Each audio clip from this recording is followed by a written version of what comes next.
এই হায়াতকে আমাদেরকে দিয়েছেন কে? আমানত স্বরূপ দিয়েছেন। এই আমানতদারিতা আমরা কতটুকু রক্ষা করতে পেরেছি? এই হায়াতকে আমরা কতটুকু আল্লাহর দেওয়া বিধান মোতাবেক পরিচালিত করতে পেরেছি? অথচ এই হায়াত, এই জীবন, হায়াত শব্দের বাংলা অর্থ হচ্ছে জীবন। বাংলা অর্থ কি? জীবন। আর এই হায়াতকে আমরা জন্ম থেকে মৃত্যু পর্যন্ত, যে সময় মৃত্যুর 1 সেকেন্ড আগ পর্যন্ত, চোখ বন্ধ হওয়া পর্যন্ত, আমাদের রূহ বের হওয়া পর্যন্ত যে সময়, এই সময়কে বলি আমরা দুনিয়াবি হায়াত। সুবহানাল্লাহ। কোন হায়াত? ইহকালীন জীবন। ইহকালীন জীবন কিন্তু আমাদের শেষ জীবন নয়। ইহকালের পরে আরেকটা পরকালীন জীবন আছে না নাই? ওই পরকালীন জীবনের প্রতি আমাদের বিশ্বাস রাখাটা ফরজ। ওয়াবিল আখিরাতি হুম ইউকিনুন। আল্লাহ পাক স্পষ্ট ভাষায় বলেছেন, পরকাল সম্পর্কে দৃঢ় বিশ্বাস, দৃঢ় ঈমান তোমাদের রাখতে হবে। তাহলে এই ইহকালীন জীবন, পরকালীন জীবন, ইহকালীন জীবন ক্ষণস্থায়ী, পরকালীন জীবন চিরস্থায়ী। সুবহানাল্লাহ। ইহকালীন জীবন সাময়িক। আল্লাহ পাক যাকে যতগুণ সুযোগ দিয়েছেন, কারো 50, কারো 10, কারো 20, কারো 100, যাকে আল্লাহ যতগুণ জীবন দিয়েছেন, এই সময়টাকে ইহকালীন জীবন বলা হয়। আর ইহকালীন জীবনকে আমরা পরিচালিত করব, ব্যবহার করব পরকালীন জীবন সুন্দর হওয়ার জন্য। আল্লাহু আকবার। পরকালীন জীবন আনন্দময় হওয়ার জন্য, পরকালীন জীবন জান্নাতি জীবন হওয়ার জন্য, পরকালীন জীবন জান্নাতুল ফেরদাউস অবস্থান করার জন্য। ইহকালীন জীবন যদি আমরা পরকালীন জান্নাত লাভে সক্ষম হতে না পারি, জান্নাত লাভে সফল হতে না পারি, তাহলে ইহকালীন জীবন আমরা কি সফল নাকি ব্যর্থ? যদি আমরা ইহকালীন জীবন দ্বারা পরকালীন সফলতা অর্জন করতে না পারি, তাহলে আমরা ব্যর্থ। যদি আমরা ইহকালীন জীবনের মাধ্যমে পরকালীন জান্নাত নিশ্চিত করতে না পারি, মাগফিরাত নিশ্চিত করতে না পারি, আল্লাহর নবীর সুপারিশ নিশ্চিত করতে না পারি, জান্নাত লাভে ধন্য হব নিশ্চিত করতে না পারি, তাহলে এই পৃথিবীর জীবন আমরা সফল হতে পারি নাই। ব্যর্থতার জীবন, ব্যর্থতার গ্লানিতে আমাদের জীবন হলো। কিন্তু কোরআনে কারীম আল্লাহ বলেছেন, আমি তোমাদেরকে হায়াত দান করলাম, মৃত্যু অবধারিত করলাম। জীবন দেওয়ার আগে, হায়াত দেওয়ার 50,000 বছর আগে মৃত্যুকে নির্ধারণ করেছিলাম। সুবহানাল্লাহ। হায়াত দেওয়ার 50,000 বছর আগে মৃত্যু নির্ধারণ করে আমি প্রমাণ করেছিলাম, তোমরা এই পৃথিবীতে চিরস্থায়ী থাকতে পারবে।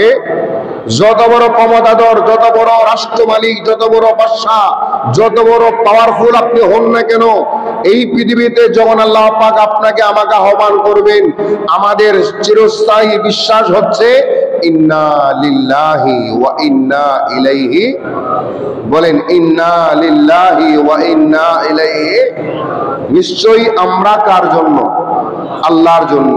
ওয়া ইন্না ইলাইহি, এবং নিশ্চয়ই আমরা আল্লাহর দিকে রাজিউন, প্রত্যাবর্তনকারী। সুতরাং আমরা এখানে থাকা সম্ভব, এখানে এই পৃথিবীর হায়াতকে চিরস্থায়ী মনে করা সম্ভব না। অথচ সূরা আলা 16 নম্বর আয়াত, 17 নম্বর আয়াত আল্লাহ পাক আফসোস করে বলেছেন, মানব জাতিকে জানিয়ে দিয়েছেন, বাল তুসিরুনাল হায়াতাদ দুনিয়া ওয়াল আখিরাতু খায়রু ওয়া আবকা। জোরে বলুন সুবহানাল্লাহ। আল্লাহ জাল্লা শাআনহু ইরশাদ করলেন সূরা আলা 16 নম্বর আয়াত, 17 নম্বর আয়াত, বাল তুসিরুনাল হায়াতাদ দুনিয়া ওয়াল আখিরাতু খায়রু ওয়া আবকা। সুবহানাল্লাহ।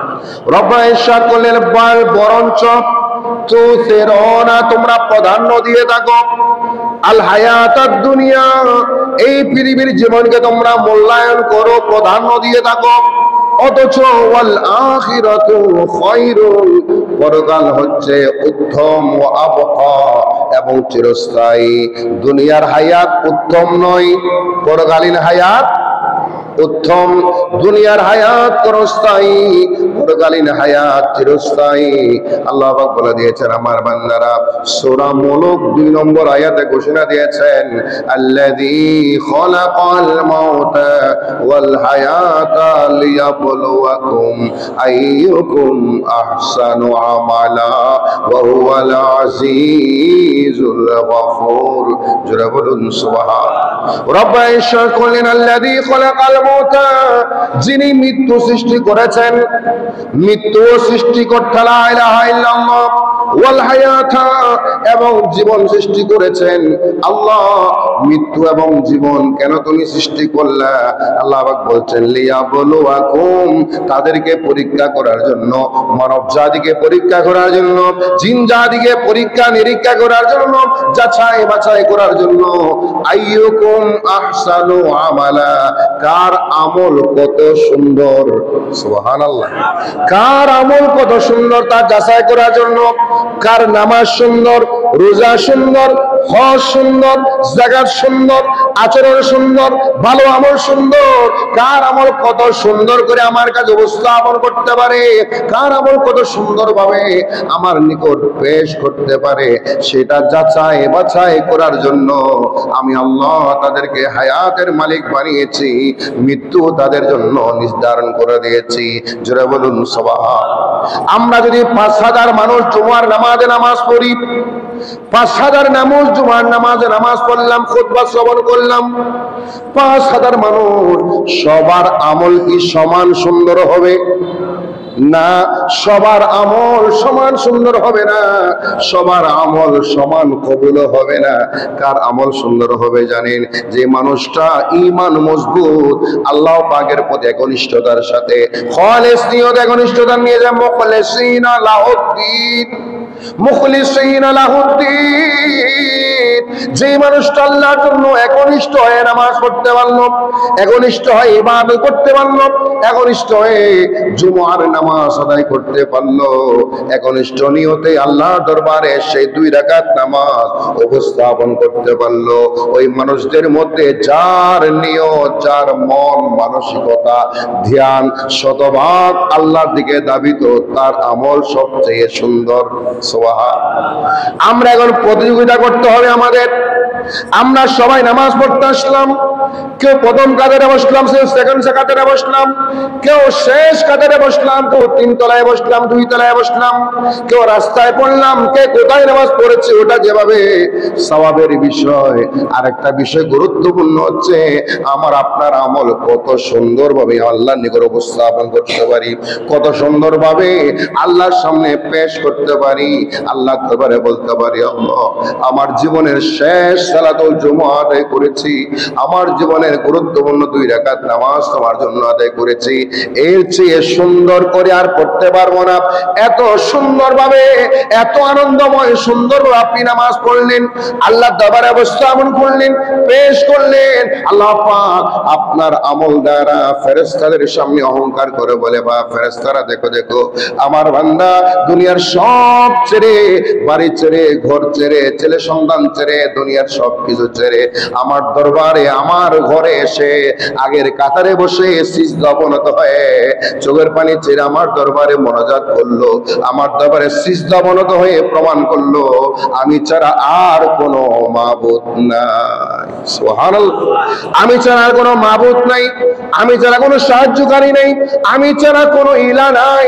এই কথাটা বান্দা মুখে স্বীকার করেছে, অন্তরে বিশ্বাস করেছে, আবার সে নামাজ পড়ে আমলের মাধ্যমে প্রমাণও করে দিয়েছে। সুবহানাল্লাহ। আবার সে নামাজ পড়ে আমলের মাধ্যমে প্রমাণও করে দিয়েছে। আল্লাহ বলছেন, বান্দা যখন তুমি তোমার হায়াতকে মূল্যায়ন করতে পেরেছো, এই হায়াত আমি তোমাকে দিয়েছি, এই হায়াতের মাধ্যমে চিরস্থায়ী হায়াত, পরকালীন হায়াতকে তুমি নিশ্চিত করবে, পরকালে জান্নাতুল ফেরদাউস নিশ্চিত করবে, পরকালে আমার রেজামন্দি নিশ্চিত করবে। পুলসারাত পার হতে তোমার কষ্ট হবে না, হাসরের ময়দানে কষ্ট হবে না, মিজানে কষ্ট হবে না, পুলসারাতে তুমি দ্রুত পার হয়ে যেটা বাড়বে সেই আমলের মাধ্যমে মূল্যায়ন করেছো তোমার হায়াত, মূল্যায়ন করেছো তোমার জীবন। এই জীবনকে সুন্দর করে আমার নিকট উপস্থাপন করতে পেরেছো। তুমি অবহেলা করো নাই, অন্যায় করো নাই, পাপ করো নাই, জুলুম করো নাই, নির্যাতন করো নাই। আমি আল্লাহর জন্য নিজেকে উৎসর্গ করেছো। আমি আল্লাহ তোমার উপর সন্তুষ্ট হয়ে গেলাম। রাদিয়াল্লাহু আনহুম ওয়া রাদু আন। আল্লাহ তখন বলে দিবেন আমার বান্দারা, আমি তো আমার বান্দাদের উপর খুশি হয়ে গেলাম, আমার বান্দারাও আমার উপর খুশি। সুবহানাল্লাহ। আল্লাহ বান্দার উপর খুশি, বান্দাও আল্লাহর উপর খুশি। এই কথা যখন বলে দিবেন তখন আপনার জন্য নিশ্চিত আপনার আমলনামা ডান হাতে দেওয়া হবে।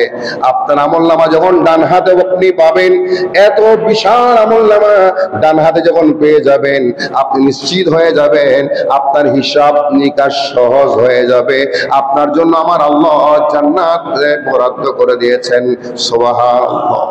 আল্লাহুম্মা সাল্লি আলা মাওলানা মুহাম্মদ ওয়া আলা সাইয়্যিদিনা ইয়া রাসূলুল্লাহ তুদানি উম্মাতানাত আজ জরা রহনমা ঝুমলারামা ওয়া তুই আল্লাহুম্মা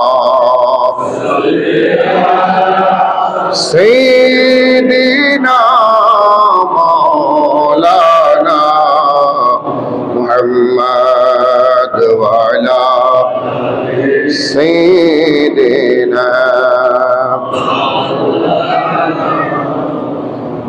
কোরআন এবং সুন্নাহ যখন আমরা রিসার্চ করি, হায়াতকে বলা হয় নির্ধারিত হায়াত, বাড়েও না কমেও না।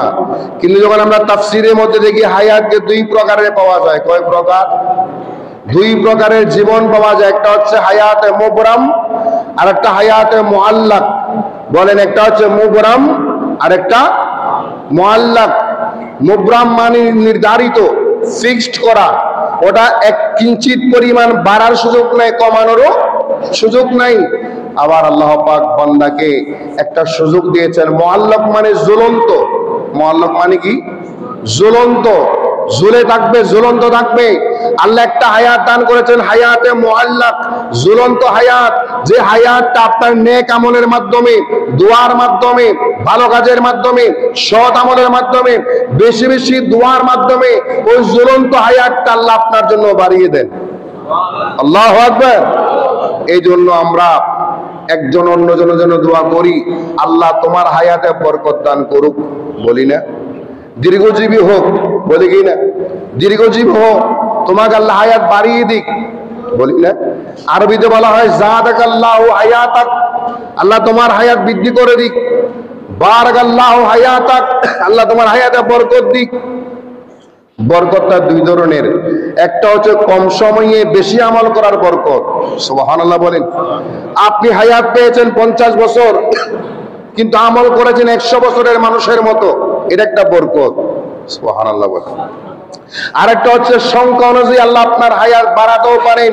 ওই হায়াতকে নেক আমলের মাধ্যমে, মিশকাত শরীফের হাদিস, লা ইয়াজিদু ফিল উমরি ইল্লা বিদুয়া।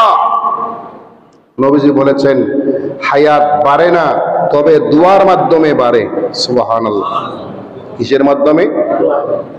তাহলে হায়াত বাড়বে আপনি যখন দোয়া করবেন, ফরিয়াদ করবেন, মোনাজাত করবেন কার কাছে? এই দোয়ার মাধ্যমে কিন্তু আপনি হায়াত বাড়তে পারেন। বাড়ানোর মালিক কে? জোরে বলেন কে? আমরা প্রত্যেকে চাই আমার হায়াত সুন্দর হোক, আমার হায়াত বৃদ্ধি হোক। আর সেই হায়াতটা যদি হয় নেক মানুষের হায়াত, ভালো মানুষের জীবন, জান্নাতি মানুষের জীবন, তাহলে সেই হায়াত খুব ভালো। আর যদি জীবনটা হয় শয়তানের মতো, জীবনটা হয় তাগুতের মতো, জীবনটা যদি হয় আল্লাহর অবাধ্য আচরণের মতো, শয়তানের গোলামি করার মতো, আল্লাহর গোলামি বাদ দিলেন, নবীর অনুসরণ বাদ দিলেন, নবীর সুন্নাহ বাদ দিলেন, কোরআন সুন্নাহর অনুসরণ বাদ দিয়ে শয়তানি গোলামের মতো আপনি অনুসরণ করলেন, জীবন যাপন করলেন, ওই হায়াত বাড়ানোর চেয়ে না বাড়ানো। আর আপনি যদি হায়াত বাড়াতেই চান তাহলে দোয়া করতে হবে বেশি বেশি কার কাছে? আপনার দোয়াটা দুই ধরনের, নিজের জন্য নিজে দোয়া করা, আপনার জন্য অন্য জনে দোয়া করা। কয়টা হলো? একটা হচ্ছে আপনি নিজের জন্য নিজে দোয়া করেন, আবার এমনও হতে পারে এমনও মানুষ আছে যাদের জন্য অন্যান্য মানুষটাও দোয়া করে, আছে না? কতগুলা ভালো মানুষ, নেককার মানুষ, আল্লাহওয়ালা মানুষ, তাদের জন্য বাকি মুসলমানরাও কি করে? দোয়া করে। আমি আপনি যদি আপনার জীবনকে সেভাবে পরিচালিত করতে পারি যে আমার জন্য আমিও দোয়া করব, আমার অন্যান্য মুসলমান ভাইরাও দোয়া করবে, দেখা যাবে সে দোয়ার বরকতে আপনার হায়াত বাড়তেই থাকবে। বাড়াবেন কে? বলে লা ইলাহা ইল্লাল্লাহ, জোরে বলুন সুবহানাল্লাহ। আল্লাহ রাব্বুল আলামিন ইরশাদ করলেন কোরআনে কারীম, আল্লাহ পাক ঘোষণা দিয়ে দিলেন, উদুনি আস্তাজিব লাকুম, বান্দা তোমরা দোয়া করো, আমার নিকট ফরিয়াদ করো, আমার নিকট মোনাজাত করো, আস্তাজিব লাকুম, আমি তোমাদের দোয়ার, আমি তোমাদের ফরিয়াদের সাড়া দিয়ে থাকি, জবাব দিয়ে থাকি। সুবহানাল্লাহ। বান্দার এমন কোন দোয়া নাই যে দোয়ার আল্লাহ জবাব দেন না, বান্দার এমন কোন মোনাজাত নাই যে মোনাজাত আল্লাহ সাড়া দেন না। বান্দার সকল দোয়া, সকল মোনাজাত আল্লাহ পাক কবুল করেন, আল্লাহর দরবারে মকবুল হয়। আল্লাহর দরবারে মুসলমানের কোন দোয়া ফেরত যায় না, মুমিনের কোন দোয়া ফেরত যায় না, মুসলমানের কোন দোয়া আল্লাহ পাক ফেরত দেন না। অথচ আমরা দেখি এত দোয়া করলাম, এত ফরিয়াদ করলাম, আমার কাজটা তো হচ্ছে না, আমার কাজটা তো হচ্ছে না। আপনি মনে রাখবেন আপনার সেই দোয়াটা আল্লাহ নিশ্চিত কবুল করেছেন। যার অন্তরে জর্রা পরিমাণ ঈমান থাকবে, জর্রা পরিমাণ মুমিন হবে, ওই মানুষের দোয়া আল্লাহ ফেরত দেন না, ফেরত দেন না, দোয়া কবুল করেন। সুবহানাল্লাহ বলেন। এই জন্য আল্লাহ বলেছেন উদুনি, তোমরা দোয়া করো আমার নিকট, আস্তাজিব লাকুম, আমি দোয়া কবুল করব। একনিষ্ঠ হয়ে আল্লাহর দরবারে যত ফরিয়াদ করবেন, মোনাজাত করবেন, আপনার আমার দোয়া মোনাজাত আল্লাহর দরবারে কবুল হয়ে যাবে। জোরে বলুন সুবহানাল্লাহ। দোয়া শব্দের শাব্দিক অর্থ কি জানেন? দোয়া আর দাওয়া, আর দাওয়া থেকে, দাওয়া মানে প্রার্থনা করা। সুবহানাল্লাহ বলেন। কি করা? প্রার্থনা করা। বান্দা মুনিবের কাছে হাত তুলে অথবা মনে মনে হাত তুলে সর্বাবস্থায় আল্লাহর কাছে কি করবেন? প্রার্থনা করবে। বান্দা যখন প্রার্থনা করে তখন কি হয় জানেন? আল্লাহর সাথে বান্দার সাথে একটা সম্পর্ক তৈরি হয়। সুবহানাল্লাহ। আল্লাহর সাথে বান্দার সাথে, গোলামের সাথে মুনিবের একটা রিলেশন তৈরি হয়, সম্পর্ক তৈরি হয়, সৃষ্টির সাথে স্রষ্টার সম্পর্ক তৈরি হয়। ওই সম্পর্ক যখন তৈরি হয়ে যায় তখন আল্লাহ পাক আপনাকে মহব্বত করতে শুরু করেন, আপনাকে ভালোবাসতে শুরু করেন। আল্লাহ যখন আপনাকে ভালোবাসতে শুরু করেন, ভালোবাসার প্রথম প্রতিদান কি জানেন? আপনাকে আল্লাহ পাক নিষ্পাপ করে দেন, গুনাহমুক্ত করে দেন। আল্লাহু আকবার। আল্লাহর ভালোবাসার প্রথম নমুনা কি করা? গুনাহমুক্ত করা, পাপ মুক্ত করা। আল্লাহ আপনাকে মাফ করে দেন। আল্লাহ যখন বান্দাকে মাফ করে দেন তখন বান্দা আল্লাহর দিকে তার সম্পর্ক আরো বাড়িয়ে দেন, আরো মোনাজাত করেন, আরো দোয়া করেন। দোয়া অর্থ প্রার্থনা। মোনাজাত শব্দের অর্থ হচ্ছে, আমরা মোনাজাত করি না, এই মোনাজাত শব্দের অর্থ হচ্ছে মনে মনে চুপে চুপে কথা বলা। আল্লাহু আকবার। চুপে চুপে কার সাথে কথা বলা? আল্লাহর সাথে কথা বলা। আল্লাহ যখন, বান্দা যখন আল্লাহর সাথে কথা বলে, বান্দা যখন আল্লাহর সাথে মোনাজাত করে, প্রার্থনা করে, আল্লাহ পাক তখন আল্লাহর কুদরতি অন্তরে এত বেশি অহংকার আসে, এত বেশি সন্তুষ্টতা হয়, আল্লাহ পাক তখন বান্দার মনের চাওয়া যত দোয়া, যত মোনাজাত, সকল মোনাজাত কবুল করে নেন। বুখারী মুসলিমের হাদিস। আমরা তো নামাজ পড়ি, ইবাদত করি, কিন্তু আমরা দোয়া করতে একটু অবহেলা করি, দোয়া কম করি, মোনাজাত কম করি। নামাজ পড়ি, মোনাজাত করি না, অথবা বিভিন্ন ভালো কাজ করি, মোনাজাত করি না। মনে রাখবেন, নামাজ যেরকম ইবাদত, কোরআন তেলাওয়াত যেভাবে ইবাদত, সদকা করা যেভাবে ইবাদত, ভালো কাজ করা যেভাবে ইবাদত, দোয়া করাটাও ইবাদত। আল্লাহু আকবার। হাদিসে পাকের মধ্যে রয়েছে আদ-দুআ আল ইবাদা, আদ-দুআ আল ইবাদা, দোয়াটাই ইবাদত। তাহলে আপনি যতক্ষণ দোয়া করলেন ততক্ষণ কি করলেন? ইবাদত করলেন। আপনি তাহাজ্জুদ পড়েছেন, 8 রাকাত নামাজ পড়লেন। তাহাজ্জুদের পরে এখনো ফজরের নামাজ বাকি, আরো 20 মিনিট বাকি। ওই 20টা মিনিট আপনি চোখ বন্ধ করে আল্লাহর কাছে হাত তুলে আপনি কান্নাকাটি করলেন, মনের চাওয়া বললেন, আপনার যত প্রকারের আবদার মনের চাওয়া বললেন। যতক্ষণ বলেছেন ততক্ষণ প্রার্থনাও হলো, ইবাদতও হলো। প্রার্থনাও হলো, ইবাদতও হলো। একসাথে কয়টা সওয়াব? একটা প্রার্থনা সওয়াব পেয়ে গেলেন, আরেকটা আপনি ইবাদতের সওয়াব পেয়ে গেলেন। আবার আরেকটা হাদিস শরীফ আপনারা জানেন, নবীজি ইরশাদ করেছেন, আদ-দুআ মুখুল ইবাদা, ইবাদতের মগজ হচ্ছে দোয়া। আল্লাহু আকবার। ইবাদতের মগজ কি? দোয়া। তাহলে আমাদেরকে বেশি বেশি কি করতে হবে? বলেন কি করতে হবে? দোয়া করতে হবে। আবার হাদিস শরীফের মধ্যে রয়েছে, হযরত তিরমিজি শরীফের হাদিসে হাদিস কানা, মুসনাদ ইমাম আহমদের মধ্যে হাদিস কানা পাবেন, শাহাজিত্তার অনেক হাদিসের কিতাবে হাদিস কানা পাবেন।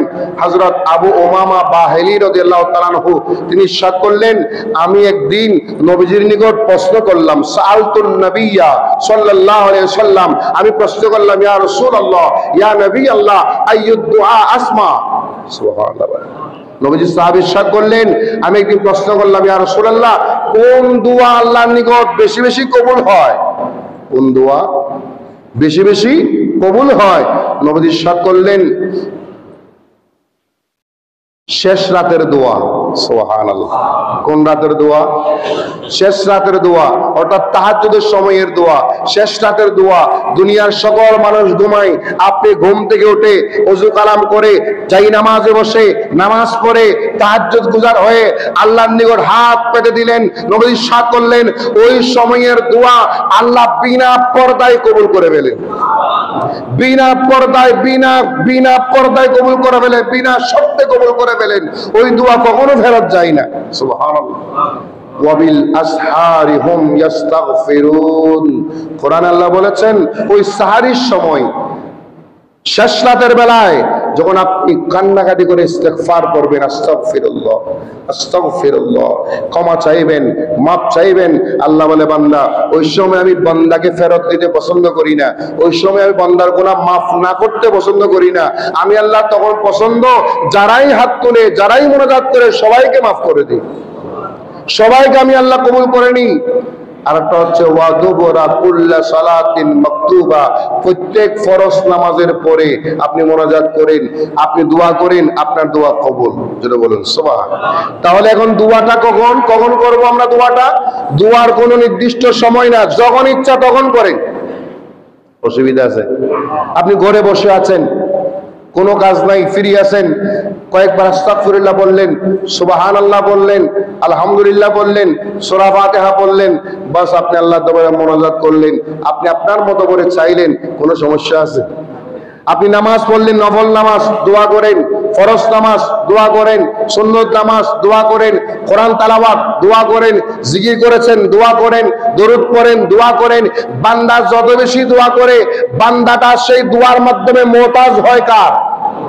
বান্দা সেই দোয়ার মাধ্যমে প্রমাণ করে, আল্লাহ রে, এই পৃথিবীতে আমার তুমি ছাড়া কেউ নেই, তুমি ছাড়া কারো কাছে চাইবো এমন কেউ নেই, তুমি একমাত্র রব, তুমি একমাত্র দাতা।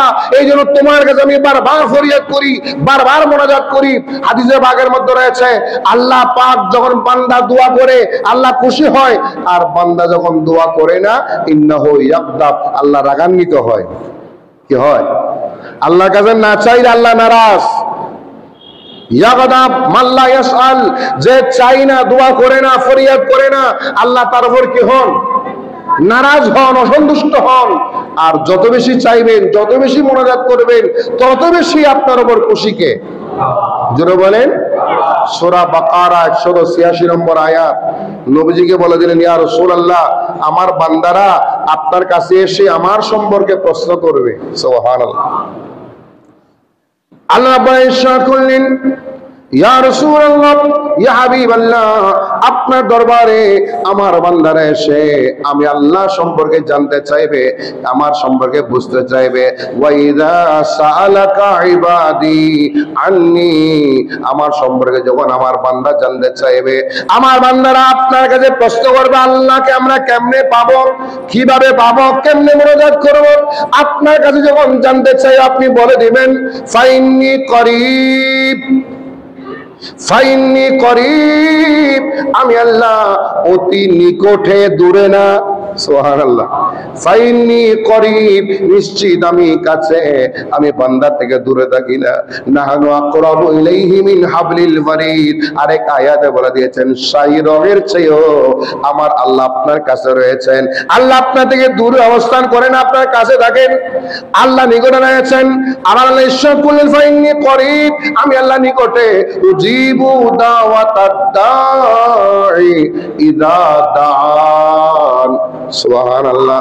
আমার বান্দা যখন উজিবু, আমি জবাব দিই, সাড়া দিই, দাওয়াতাদ দাঈ, আহ্বানকারী, প্রার্থনাকারী, দোয়াকারীর দোয়া যখন করে, আমার বান্দারা যখন আমার নিকট দোয়া করে, ইযা দাআনি, যখনই দোয়া করে তখনই সাড়া দিই।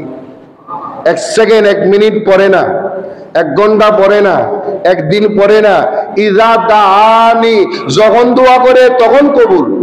সুবহানাল্লাহ বলেন। যখন দোয়া করে তখন কবুল। কারণ কি? ফালিউমিনু বি, আমার বান্দাদের উচিত হচ্ছে বিশ্বাস করা কার উপর। কি বিশ্বাস করবে? একমাত্র দান করতে পারে কে? জোরে বলেন কে? দেওয়ার মালিক কে? চাইবো কার কাছে? ইস্তিআনা করবো কার কাছে? আল্লাহর কাছে চাইবো। ফালিউমিনু বি, ফালিউমিনু বি ফালিয়াস্তাজিবু লি ওয়ালিউমিনু বি, আমি আল্লাহ তাদের থেকে সাড়া দিই, তারাও আমার থেকে সাড়া দিবে, আমার প্রতি বিশ্বাস করবে। লাআল্লাহুম ইয়ারশুদুন, এবং তারা হেদায়েত প্রাপ্ত হবে। আমি আল্লাহ তাদের দোয়া কখনো ফেরত দিই না। জোরে বলুন সুবহানাল্লাহ। তাহলে এই কোরআনের আয়াত এবং হাদিস শরীফগুলা যদি আমরা এক জায়গায় একত্রিত করি, তার ফয়সালা হয় একটাই, বান্দারা বেশি বেশি দোয়া করবে কার কাছে? বেশি বেশি ফরিয়াদ করবে কার কাছে? বদরের যুদ্ধে, ইসলামের প্রথম যুদ্ধে, বদরের যুদ্ধে নবীজি যখন বদরের যুদ্ধ শুরু হবে, নবীজি আল্লাহর দরবারে দুই হাত তুলে আকাশের দিকে হাত তুলে দিয়েছেন, আল্লাহর কাছে চোখের পানি ছেড়ে মুনাজাত করেছেন, এমন কান্না করেছেন। আল্লাহ বলে ইয়া রাসূলুল্লাহ, আপনার দোয়া আমি আল্লাহ কবুল করে নিলাম, 5000 ফেরেশতা নাজিল করে দিলাম। 313 জন সাহাবী, ওই 313 জন সাহাবীকে 5000 ফেরেশতা দ্বারা সাহায্য করেছেন নবীজির দোয়ার বরকতে। নবীজির দোয়ার বরকতে। আল্লাহর নবী নিজে দোয়া করতেন, সাহাবায়ে কেরাম দোয়া করেছেন, আমাদের ইমামরা দোয়া করেছেন, আউলিয়ায়ে কেরাম দোয়া করেছেন, যুগে যুগে ইমানদার মুমিন আমাদের বাপ দাদারা দোয়া করে নাই? কথা বলেন, দোয়া করেছেন।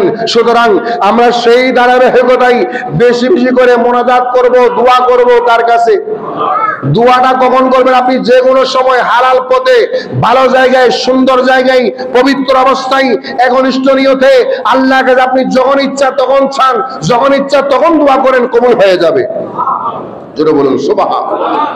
এই জন্য হায়াত যে বারে বলেছিলাম, জ্বলন্ত হায়াত বারে বলেছিলাম, ওই হায়াত বাড়ানোর জন্য যে কয়েকটা আমল, তার মধ্যে একটা হচ্ছে দোয়া।